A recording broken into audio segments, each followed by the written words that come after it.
Thank you, Mr. Speaker, for that. I appreciate the opportunity to rise in second reading on this Bill 22, an act to amend the Income Tax Act in New Brunswick. So at its core, as I see the bill here, what we're doing is cherry-picking something we don't like that the federal government has done and amending our Income Tax Act to reflect that. So I don't know if that's such a great practice as a rule, Mr. Speaker, because, you know, as a rule, we've been following the federal income tax rules with our New Brunswick Income Tax Act. And when we start, my concern in a way is that this could become a slippery slope, sort of cherry-picking things that we like, we don't like. So then we have very different arrangements between the Provincial Income Tax Act and the federal one. What are we dealing with here, Mr. Speaker? Well, in a sense, it's a tax break that those who operate businesses benefit from. It's a tax break on the income you earn from investments, right? So, Mr. Speaker, if you were investing the income, if you took the income if you took the income from investments, the income from your business and invested it outside of the business, then you'd be subject to a higher tax rate. If you're investing it inside your business, then you're subject to a lower tax rate. So that begs the question of evidence. What's the evidence? Where's the evidence for determining whether this is a worthwhile tax break, whether this is a worthwhile tax break or whether it's not needed anymore? It certainly has had unintended consequences. I don't think it was ever intended to be used as a means for small business people or physicians even to build up retirement income, but that's how it's getting used.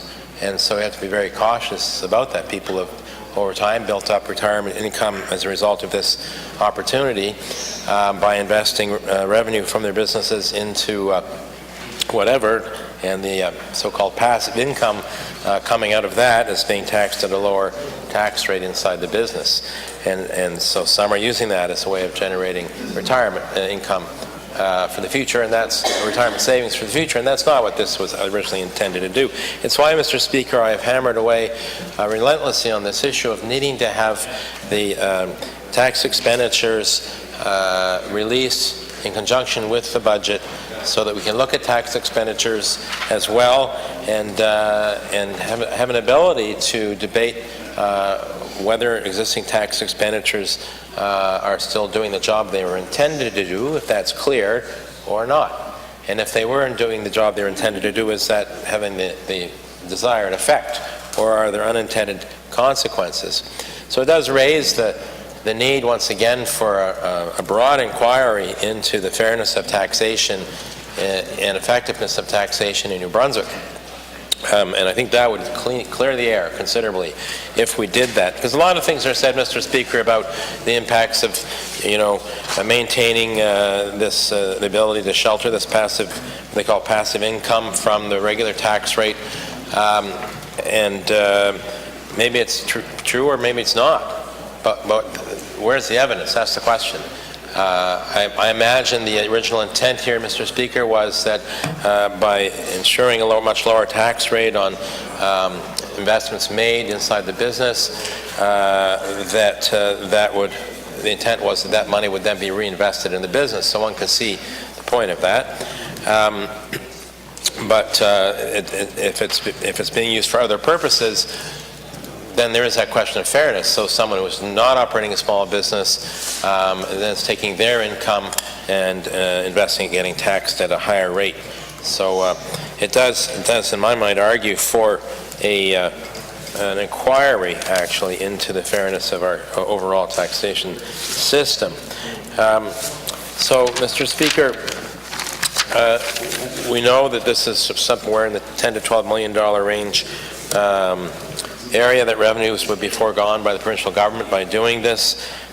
We can talk about that at committee, Mr. Speaker, but I will say that we've seen over the last 40 years the share of personal income tax revenue becoming greater and greater and greater in the overall revenue of government. So in fact, I think the numbers are, Mr. Speaker, in 40 years ago, total revenue, personal income tax revenue as a share of revenue by the federal government was around 30%. Now it's 50%. Now it's gone from 30% to 50% over 40 years. But look what happens on the business side.